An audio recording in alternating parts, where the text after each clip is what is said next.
नमस्कार, बहुत बहुत स्वागत है न्यूज 21 में आप सबका। आपके साथ मैं हूं ऋतिका पांडे। हमारा स्पेशल बुलेटिन हमारा राजस्थान देख रहे हैं। जी हां, खबर आ रही है बेगू से, जहां बेगू कस्बे में लक्ष्मण सेवा समिति के सदस्यों का राम मंडल के पदाधिकारियों द्वारा स्वागत किया गया है। इस मौके पर आपको बता दें, मानस व्यास अजय शर्मा ने समिति के सदस्यों को राम नाम की पुस्तकें जो हैं वो वितरित की हैं। कार्यक्रम के दौरान मोहनलाल जी बाहेती ने लक्ष्मण सेवा समिति के अध्यक्ष अर्जुन जी भटालिया और सचिव सीए दीपक कुमार अग्रवाल का साफा पहनाकर सम्मान किया है। आयोजन की सफलता के लिए मंत्री परीक्षित बिल्लू ने सभी का आभार व्यक्त किया है। कार्यक्रम का समापन जो है सामूहिक आरती, हवन और सामूहिक भोजन के साथ हुआ। बेगू से मदन मीणा की रिपोर्ट। कपासन से खबर देख रहे। कपासन में रामलीला मंचन के दौरान एक व्यक्ति द्वारा विवादित बयान दिए जाने के बाद आपको बता दें, भाजपा ग्रामीण मंडल कार्यकर्ताओं ने तहसील कार्यालय पर जोरदार प्रदर्शन किया है और उपखंड अधिकारी के नाम, जी हां आपको बता दें, उपखंड अधिकारी के नाम तहसीलदार को ज्ञापन भी सौंपा है। ये जो घटना है 27 सितंबर की रात को 5 बत्ती चौराहे पर हुई है, जहां बिना अनुमति के, जी आपको बता दें, जहां बिना अनुमति एक धरना चल रहा था।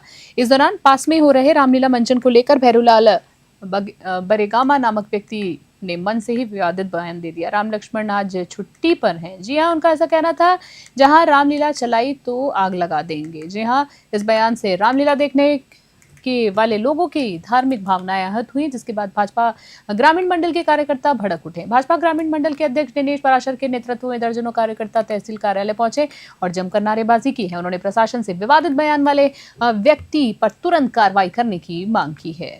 कपासन से ब्यूरो रिपोर्ट। आज हम भारतीय जनता पार्टी ग्रामीण मंडल कप्पासन के ग्रामीण परिवेश से सभी कार्यकर्ता आए हैं और जिस प्रकार से भगवान राम के ऊपर, जो रामलीला मंचन के ऊपर जिस तरीके से भैरूलाल बारेगामा द्वारा जिस तरीके से गलत शब्द की टिप्पणियां करके रामलीला मंच को आग लगाने की ऐसी धमकियां और भगवान राम और लक्ष्मण को छुट्टी पर देना, ये पता नहीं है कि जिस दिन भगवान राम छुट्टी पर होंगे उस दिन आम जनता का क्या होगा। ऐसी गलत कृत्य, ऐसी गलत बातें करना, और आप आज दिन तक का इतिहास गवाह है, जिसने भी भगवान राम के लिए गलत बातें कही है उनका हश्र क्या हुआ है, ये इतिहास गवाह है। मैं भगवान श्री राम से निवेदन करूंगा कि उनको इस सद्बुद्धि दे और ऐसे गलत शब्दों के टिप्पणी भविष्य में किसी प्रकार के और आने वाले समय में भी कोई भी इस तरह का कृत्य और इस तरह की गलत बातें नहीं करे। इसीलिए आज हमने ज्ञापन दिया और मैं प्रशासन से मांग करता हूं कि उन्होंने तुरंत से तुरंत उसको गिरफ्तार करके इस जो शब्द कहे उसके लिए गिरफ्तारी की मांग करते हैं और उसके ऊपर उचित कार्यवाही कर। हनुमानगढ़ से खबर देख रहे हैं। जी आपको बता दें, हनुमानगढ़ जिले के नौहर थाना क्षेत्र के कलीभट्टा इलाके में कथित धर्मांतरण का एक मामला सामने आया है। ये इस घटना को लेकर लोगों में काफी रोष है, बता दें आपको, और इसका जो एक वीडियो है सोशल मीडिया पर वायरल भी हो रहा है। हालांकि न्यूज 21 इस वायरल वीडियो की पुष्टि नहीं करता है। पुलिस ने उषा स्वामी नामक एक महिला की शिकायत के आधार पर कार्रवाई की है।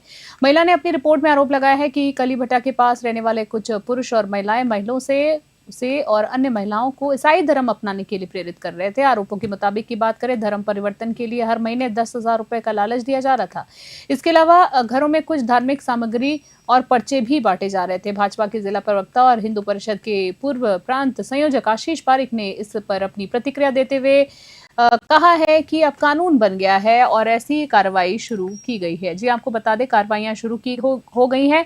उन्होंने कहा है कि अब इन गतिविधियों पर लगाम लगेगी। हनुमानगढ़ से लखविंदर की रिपोर्ट। जैसे ही राष्ट्रवादी सरकार अभी आई है सत्ता में, उसके बाद से लगातार जो है हम भी प्रयास कर रहे हैं और पहले भी संघ हमेशा से प्रयास करता रहा है। संघ अगर 100 सालों से प्रयास नहीं कर रहा होता तो आज भारतीय समाज, आप सोच नहीं सकते कितनी बड़ी दुविधा ग्रस्त हो चुका होता और ज्यादा जो है धर्म परिवर्तन हो चुके होते। सीधा ये धर्म परिवर्तन नहीं होके, ये मतांतरण नहीं होकर के ये राष्ट्रांतरण का सीधा स्वरूप है और राष्ट्र को एक तरीके से गुलाम बनाने के उद्देश्य से ये सारा कार्य किया जा रहा है। आपने देखा है कि अभी नौर में कल की घटना हुई है। नौर में पादरी जो है वो खुले आम पर्चे बांट करके लोगों को, भोले वाले लोगों को गुमराह करके और उनको ईसाई धर्म में लाने के प्रयास कर रहा था और पिछले कुछ समय से उसने 109 के करीब लोगों को अभी पिछले महीने उसने ईसाई धर्म परिवर्तन भी कराया। जैसे ही राष्ट्रवादी सरकार अभी आई है सत्ता में, उसके बाद से लगातार जो है हम भी प्रयास कर रहे हैं और पहले भी संघ हमेशा से प्रयास करता रहा है। संघ अगर 100 सालों से प्रयास नहीं कर रहा होता तो आज भारतीय समाज, आप सोच नहीं सकते कितनी बड़ी दुविधा ग्रस्त हो चुका होता और ज्यादा जो है धर्म परिवर्तन हो चुके होते।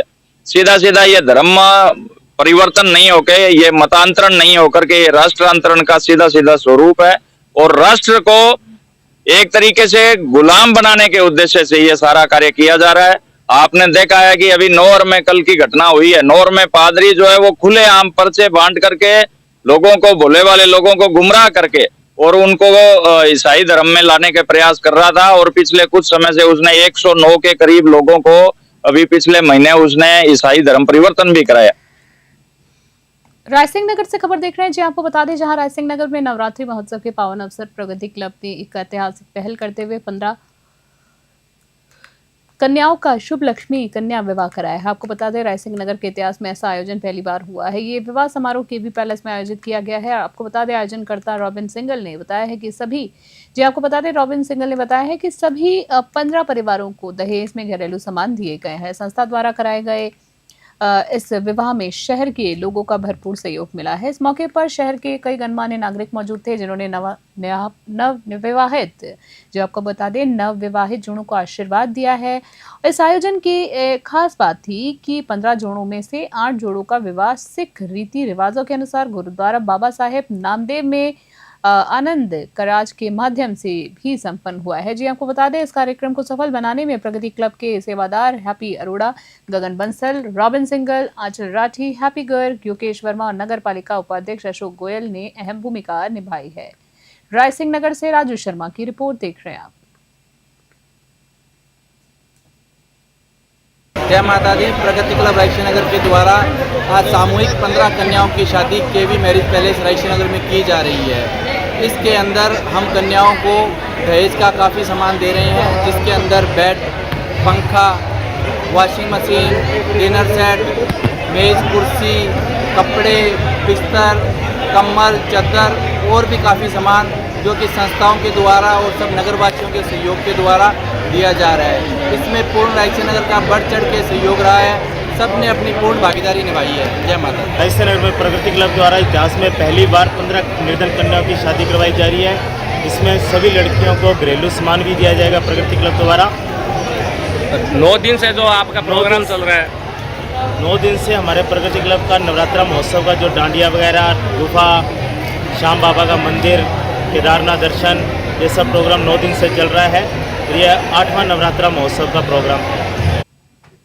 श्रीगंगानगर से खबर देख रहे हैं। श्रीगंगानगर में इस बार विजयदशमी का महोत्सव यादगार होने वाला है। सनातन धर्म महावीर दल द्वारा 74वां विजयदशमी महोत्सव 2 अक्टूबर को सुखाड़िया सर्कल स्थित रामलीला मैदान में धूमधाम से मनाया जाएगा। इस साल महोत्सव में 70 फीट ऊंचे रावण का पुतला चलाया जाएगा, जिसके साथ 65 फीट का कुंभकर्ण और 60 फीट का मेघनाथ भी होगा। रावण के पुतले में विशेष तकनीक का इस्तेमाल किया गया है, जिससे उसकी आंखों से अंगारे बरसेंगे और नाभि से एक आकर्षक चक्र घूमेगा। आपको बता दें, दशहरा के दिन भगवान श्री राम, लक्ष्मण और हनुमान की अगुवाई में लंका दहन होगा। इस दौरान शानदार आतिशबाजी भी की जाएगी। इस महोत्सव के मुख्य अतिथि की बात करें तो विधायक जयदीप बिहाणी होंगे, जबकि अध्यक्षता प्रहलाद राय टाक करेंगे। सांसद कुलदीप इंदौरा सहित कई अन्य गणमान्य व्यक्ति भी विशिष्ट अतिथि के रूप में मौजूद रहेंगे। शाम को सांस्कृतिक प्रस्तुतियां भी होंगी, जिसमें भोला पंछी इंटरनेशनल भंगाड़ा ग्रुप भी अपनी कला का प्रदर्शन करेगा। श्रीगंगानगर से साहब राम की रिपोर्ट।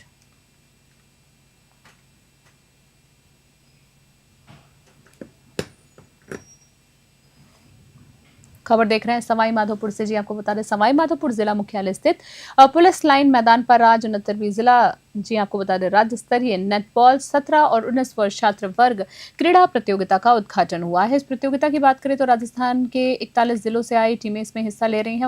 उद्घाटन समारोह में जिला कलेक्टर कानाराम, नगर परिषद सभापति जयप्रकाश समरिया, पूर्व नगर परिषद उप सभापति राजेश गोयल और छात्र नेता दीपक मीणा मुख्य अतिथि के रूप में मौजूद थे।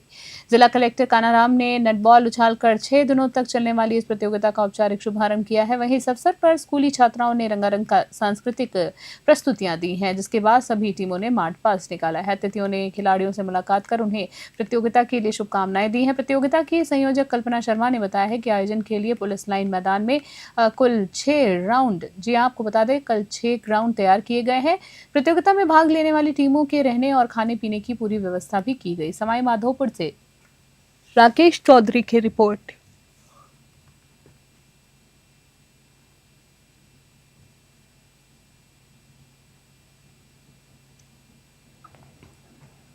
प्रतियोगिता का आयोजन किया जा रहा है। 69वीं नेटबॉल प्रतियोगिता है, 17 वर्षीय और 19 वर्षीय है, जिसका आयोजन हमारे सवाई माधोपुर में पुलिस लाइन में 6 ग्राउंड बनाए गए हैं इसके लिए। और इसके अंदर हमारे राज्य की 41 जिलों की जो टीमें आई हैं, वो 17 वर्षीय और 19 वर्षीय नेटबॉल की प्रतिभागियों ने यहाँ भाग लिया है। उनके आवास की सुचारू व्यवस्था प्रशासन ने सहयोग किया है और भामाशाहों के द्वारा उनके भोजन की व्यवस्था की गई है। और ये प्रतियोगिताओं का संचालन आज शुभारंभ हमारे माननीय कलेक्टर महोदय के द्वारा कर दिया गया है। और ये प्रतियोगिताओं का संचालन 30 तारीख से 6 तारीख तक किया जाएगा और 6 तारीख को प्रतियोगिताओं का समापन विधिवत तरीके से कर दिया जाएगा। शिक्षा विभाग द्वारा सवाई माधोपुर को राज्य स्तरीय नेटबॉल प्रतियोगिता का आयोजन का मौका दिया है और उसका आज शुभारम्भ किया गया है। ये 6 दिवसीय आयोजन में पूरे राजस्थान से भाग ले रही है।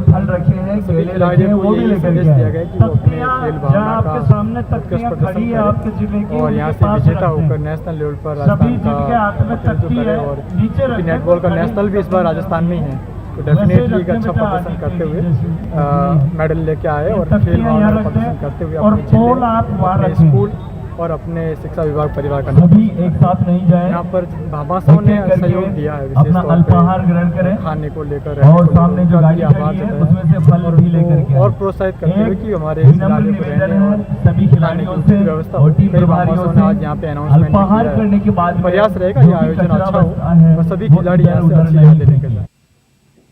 सीकर से खबर देख रहे हैं। सीकर जिले के लोसल कस्बे में एक ज्वेलर व्यापारी पर जानलेवा हमला कर लाखों रुपए की नकदी और सोना लूटने की घटना जो है वो सामने आई है। बता दें, सोना चांदी व्यापारी धर्मेंद्र सोनी रात को अपनी दुकान से घर लौट रहे थे। जैसे ही वे घर के गेट के पास पहुंचे, पीछे से 2 बाइकों पर सवार 5 नकाबपोश बदमाशों ने उन पर लाठियों सरियों से ताबड़तोड़ हमला कर दिया है। बदमाशों ने उनके गले से सोने की चैन, जेब से करीब 2 लाख रुपए की नकदी और 45 ग्राम सोना लूट लिया है। बदमाशों ने व्यापारी के बैग से भी छीनने की कोशिश की। जी आपको बता दें, बैग भी छीनने की कोशिश की जिसमें अन्य सामान और नकदी भी थी, लेकिन धर्मेंद्र सोनी ने बैग नहीं छोड़ा। उनके चिल्लाने की आवाज सुनकर आसपास से पड़ोसी वहां पहुंचे और बीच बचाव करने की कोशिश की। ये देखकर बदमाश मौके से फरार हो गए। सीकर से दुर्गा सिंह कुमावत की खास रिपोर्ट।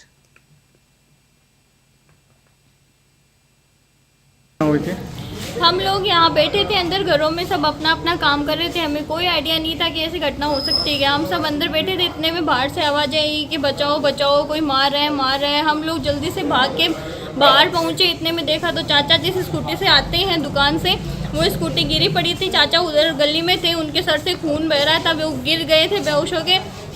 सब लोग इकट्ठा हो गए। जैसे ही मैं बाहर निकली देखा तो 2 लड़के थे बाइक पे, वो मार के और बाइक पे बैठा ही था। मैंने पीछे से पकड़ा, इतने में उसने मुझे भी मारना चाहा लाठी से, लेकिन मैं पीछे हट गई तो वो मार नहीं पाया। सब लोग आ गए और मैंने जैसे ही देखा कि एक दूसरी बाइक और आई और उस पर भी 2 लड़के और थे, लेकिन वो उसको सब लोगों को देख के वहाँ से निकल गए, कुछ कर नहीं पाए और बस ये कुछ समझ नहीं आया। फिर उनको हॉस्पिटल लेके चले गए। किसके साथ हुई थी मारपीट? मेरे चाचा के साथ, धर्मेंद्र जी सोनी। वो दुकान से आ रहे थे इस टाइम पे। आप क्या लगते हो उनके? मैं उनकी भाई की। धौलपुर से खबर देख रहे हैं। जी आपको बता दें, धौलपुर जिले के मनिया थाना क्षेत्र के सियापुरा गांव में रास्ते में करब रखने को लेकर 2 पक्षों के बीच विवाद हो गया और खूनी संघर्ष का रूप उसने ले लिया। दोनों तरफ से लाठी डंडों से हुए घायल जो लोग थे, करीब दर्जन भर लोग घायल हो गए, जिसमें से कई लोगों की हालत जो है काफी गंभीर बताई जा रही है। आपको बता दें, जहां पर घटना की सूचना मिलते ही मानिया थाना पुलिस तुरंत मौके पर पहुंची और घायल को अस्पताल पहुंचाया है। घायलों को अस्पताल पहुंचाया गया, जहां गांव में आपको बता दें, गांव में तनाव की स्थिति को देखते हुए अतिरिक्त पुलिस बल को भी तैनात करना पड़ा। पुलिस को दिए गए बयान में दोनों पक्षों ने एक दूसरे के पर हमला करने का आरोप लगाया है। वहीं दोनों ही पक्षों का कहना है कि उन पर अचानक हमला किया गया। धौलपुर से संजय कसाना की रिपोर्ट।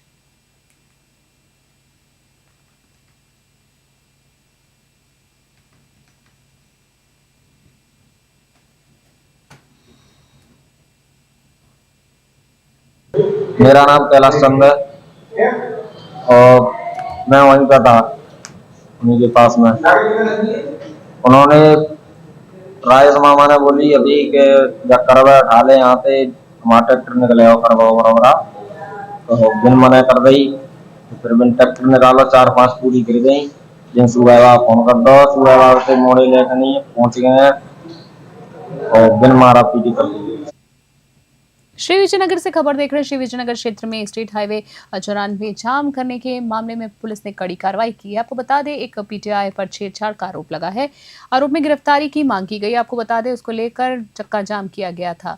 एसपी की सख्ती के बाद की बात करें तो 40 नामजद और कई अन्य अज्ञात लोगों के खिलाफ मामला दर्ज किया गया है। वहीं इस मामले में सूरतगढ़ के पूर्व विधायक राजेंद्र भादु और पंचायत समिति प्रधान वीरपाल और कौर सहित कई अन्य लोगों के खिलाफ भी मामला दर्ज हुआ है। पुलिस बाकी आरोपियों की पहचान कराने के लिए मौके पर बनाए गए वीडियो फुटेज की मदद ले रही है। इस मामले की बात करें तो जांच रायसिंह नगर की थानाधिकारी कलावती चौधरी को सौंपी गई है। श्री विजयनगर से जय किशन की रिपोर्ट।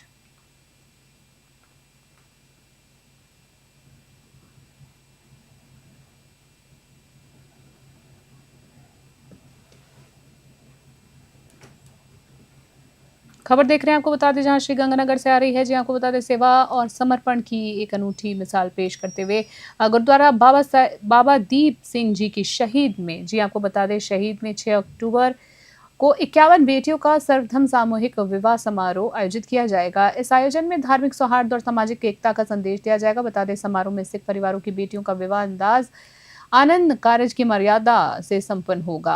और वहीं साथ ही आपको बता दें, हिंदू परिवारों की बेटियों का विवाह वैदिक मंत्रोच्चारण के साथ 7 फेरों के साथ होंगे। समिति के महासचिव तेजिंदर पाल सिंह टिमा ने बताया कि इस आयोजन का मुख्य उद्देश्य जो है धार्मिक सौहार्द, नारी सम्मान और सामाजिक एकता को मजबूत करना है। दरबार साहिब अमृतसर से साहिब जानी केवल से और हजूरी रागी भाई महादेव से और भी इस अवसर पर विशेष रूप से आकर नव दंपतियों को आशीर्वाद देंगे। बता दें आपको एक बार फिर से खबर में, जहां दरबार साहिब अमृतसर से सिंह साहिब जानी केवल सिंह और हजूरी रागी भाई महादेव सिंह भी इस अवसर पर विशेष रूप से आकर नव दंपतियों को अपना आशीर्वाद देंगे। साथ ही साथ विवाह के बाद प्रत्येक नव दंपति को गृहस्थ जीवन शुरू करने के लिए आवश्यक सभी वस्तुएं भी भेंट की जाएंगी। ये आयोजन जो है न केवल 51 परिवारों के लिए खुशियों का पर्व होगा, बल्कि पूरे समाज में एकता और अनेकता का और निस्वार्थ सेवा का एक बड़ा संदेश भी देगा। श्री गंगानगर से साहिब राम की रिपोर्ट देख रहे हैं आप। राजगढ़ से खबर देख रहे हैं। अलवर जिले के राजगढ़ कस्बे के निजी सीनियर सेकेंडरी स्कूल में आज बड़े धूमधाम से डांडिया महोत्सव का आयोजन किया गया है। इस कार्यक्रम की बात करें तो कार्यक्रम में विद्यार्थियों ने अपनी रंगारंग प्रस्तुतियों से सबका मन मोह लिया है। महोत्सव में मुख्य अतिथि के रूप में मीना खंडेलवाल और विशेष अतिथि के तौर पर पार्षद प्रीति शर्मा, मीतू सिंह आर्या, समाजसेवी पद्मा गोयल और किरण शर्मा उपस्थित रही हैं। विद्यालय परिवार ने सभी अतिथियों का माल्यार्पण कर और स्मृति चिन्ह भेंट करके स्वागत किया। विद्यालय के प्राचार्य मनोज सैनी और शिक्षकों ने अतिथियों का आभार किया है और कहा है कि भविष्य में ऐसे कार्यक्रम आयोजित किए जाते रहेंगे ताकि विद्यार्थियों की प्रतिभा को निखारा जा सके। राजगढ़ से अखिलेश वशिष्ठ की रिपोर्ट।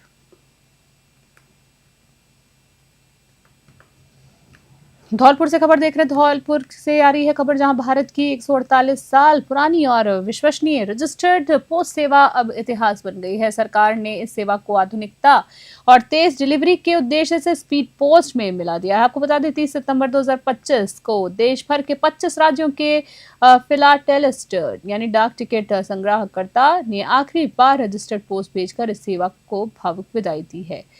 देश के जाने माने डाक टिकट संग्रहकर्ता अजय गर्ग और डाक विभाग के रोहित गुर्जर ने इस क्षण को ऐतिहासिक और भावुक बताया है। रजिस्टर्ड पोस्ट सेवा की शुरुआत ब्रिटिश शासन काल के दौरान 1877 में हुई थी। दशकों तक ये सेवा महत्वपूर्ण दस्तावेजों, सरकारी पत्राचार और कानूनी मान्यता के लिए सबसे सुरक्षित साधन मानी जाती थी।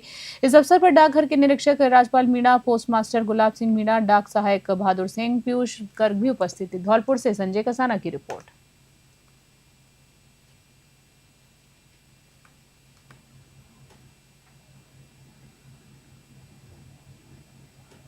कोटा से खबर देख रहे हैं। कोटा सिटी के एसपी तेजस्विनी गौतम ने शहरवासियों की समस्याओं को सुनने और उनके त्वरित समाधान करने के लिए उद्योगनगर थाने में अपनी पहली जन सुनवाई का आयोजन किया है। आपको बता दें, जन सुनवाई में बोरखेड़ा, उद्योगनगर, गुमानराम और विज्ञान नगर थाना क्षेत्रों के लोगों की समस्याएं को सुना गया है। एसपी तेजस्विनी गौतम ने बताया है कि इस जन सुनवाई का मकसद जो था, आम जनता से सीधा संवाद स्थापित करना और उनकी समस्याओं को बेहतर ढंग से समझना है।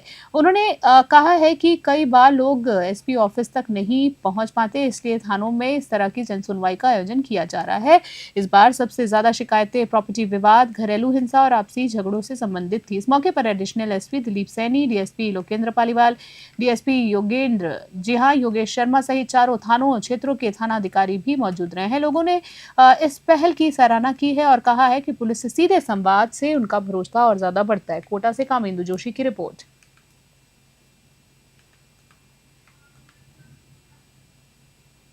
देखिए, पुलिस थाना उद्योग नगर में आज सुबह 11 बजे से ही जन सुनवाई का एक कार्यक्रम रखा गया है। इसका उद्देश्य ये था कि हम थानों पे जाकर लोगों से मिलें, जेन्युइन फीडबैक हमें मिले और अगर आसपास के इलाके में जो एसपी ऑफिस नहीं आ पा रहे या जिनकी समस्या का निदान नहीं हो पा रहा, तो वो हमें यहाँ पर मिलकर अपनी बात कह सकते हैं। इसमें हमने उद्योग नगर, विज्ञान नगर, खोरखेड़ा और गुमानपुरा आसपास के 4 थानों के परिवादियों को इनवाइट किया था। बड़ी संख्या में लोग आज यहाँ पर आए हैं और उन्होंने अपनी समस्याएं हमें दी हैं। जन सुनवाई में स्पेसिफिक समस्याओं का निराकरण करने के लिए उचित निर्देश दिए गए हैं और साथ ही साथ एक फॉलोअप रजिस्टर हमने खोला है जिसमें हम निरंतर इन कंप्लेंट्स की प्रोग्रेस को फॉलोअप करेंगे। बूंदी से खबर देख रहे हैं। बूंदी जिले के बड़ा नया गांव क्षेत्र में एक दिल दहला देने वाली घटना सामने आई है। अशोकनगर निवासी 15 वर्षीय जोधराज पुत्र रमेश अपने दोस्तों के साथ खेलने के लिए घर से निकला था।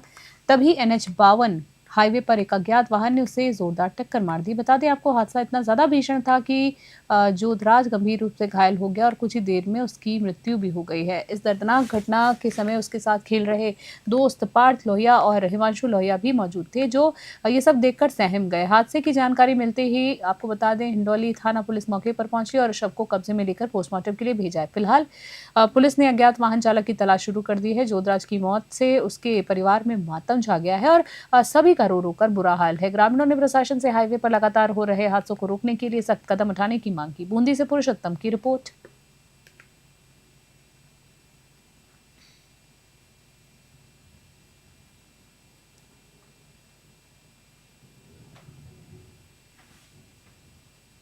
ये अशोक फैक्ट्री बनाना गांव में ये रमेश भील के बच्चे हैं, जोधराज भील और उसके साथी हिमांशु लोहिया और पार्थ लोहिया, ये तीनों खेलने की बात बता करके घर से निकले थे।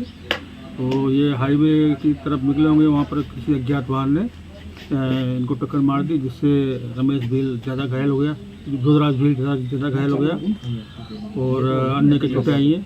तो जोधराज भील को बूंदी से तुरंत रेफर कर दिया कोटा के लिए, जहाँ पर इनका मेडिकल कॉलेज कोटा में इलाज चल रहा था।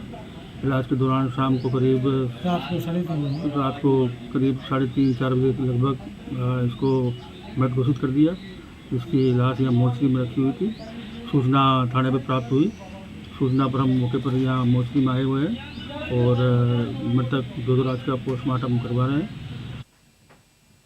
पाली से खबर देख रहे हैं। जोधपुर विद्युत वितरण श्रमिक संघ के आहवान पर पाली व्रत कार्य समिति ने सोमवार को जिले के सभी सहायक अभियंता कार्यालय के माध्यम से निगम प्रशासन को 33 सूत्री मांग पत्र सौंपा। इस मांग पत्र में आपको बता दें, मांग पत्र को सहायक अभियंता द्वारा प्रबंध निदेशक को भेजा गया है। मांग पत्र में प्रमुख रूप से अनुकंपा नियुक्ति, हाथ ड्यूटी भत्ता और मंत्रालय के कर्मचारियों की समस्या, आपको बता दें मंत्रालय की कर्मचारियों की समय पर पदोन्नति जैसे मुद्दे को शामिल किया गया है। इस कार्यक्रम को सफल बनाने के लिए पाली व्रत प्रभारी रामकरण रियाड, संरक्षक मोतीलाल शर्मा, भारतीय मजदूर संघ के अध्यक्ष और जिला मंत्री जीवन देवासी, व्रत महामंत्री नथाराम हरी यामाली, साथ ही डिस्कॉम कार्य समिति सदस्य शेषाराम देवड़ा, सरदार अली और खंड अध्यक्ष सुरेंद्र साखला सहित अन्य पदाधिकारियों ने सक्रिय भूमिका निभाई। पाली से ललित तिवारी की रिपोर्ट। आज हमारा जोधपुर डिस्कॉम के संपूर्ण उपखंडों में 33 सूत्री मांग पत्र को लेकर ज्ञापन का कार्यक्रम है। इसी के उपलक्ष्य में आज फालना सहायक अभियंता महोदय को एमडी साहब के नाम ज्ञापन दिया जा रहा है। इस ज्ञापन में हमारे कर्मचारियों की 33 सूत्री मांग पत्र दिया जा रहा है और इसमें हमें आशा है कि जो हमारा मांग पत्र है एएन साहब के द्वारा एमडी साहब को जाएगा और एमडी साहब और निगम प्रशासन इस पर संज्ञान लेंगे। हमारा एएन साहब से भी विशेष अनुरोध है, आज के जमाने में सबसे ज्वलनशील समस्या एफआरटी हो गई है। कटुमर से खबर देख रहे हैं। शारदीय नवरात्र के अवसर पर कटुमर क्षेत्र के मंदिरों, शक्तिपीठों, शिवालयों और घरों में भक्ति और उल्लास का माहौल है। नवरात्र की अष्टमी के दिन स्कूल में भी सांस्कृतिक कार्यक्रमों और डांडिया नृत्य का आयोजन किया गया है। GIS एजुकेशन ग्रुप द्वारा संचालित डांडिया नृत्य प्रतियोगिता में छात्र छात्राओं ने पूरे उत्साह के साथ भाग लिया है। उन्होंने अपने अपने समूह में मनमोहक डांडिया नृत्य प्रस्तुत कर सभी का मन मोह लिया है। ग्रुप के निदेशक की बात करें तो मनोज चौधरी और व्यवस्थापक रमेश चौधरी ने विजेता और उप विजेता समूहों को पुरस्कार देकर सम्मानित किया। इस मौके पर बताया जा रहा है कि अष्टमी और रामनवमी पर भी इस तरह के कई आयोजन होंगे। पूरे नवरात्र के दौरान लोग भक्ति, श्रद्धा और आस्था के साथ पर्व को मना रहे। कटुमर से अखिलेश शर्मा की रिपोर्ट।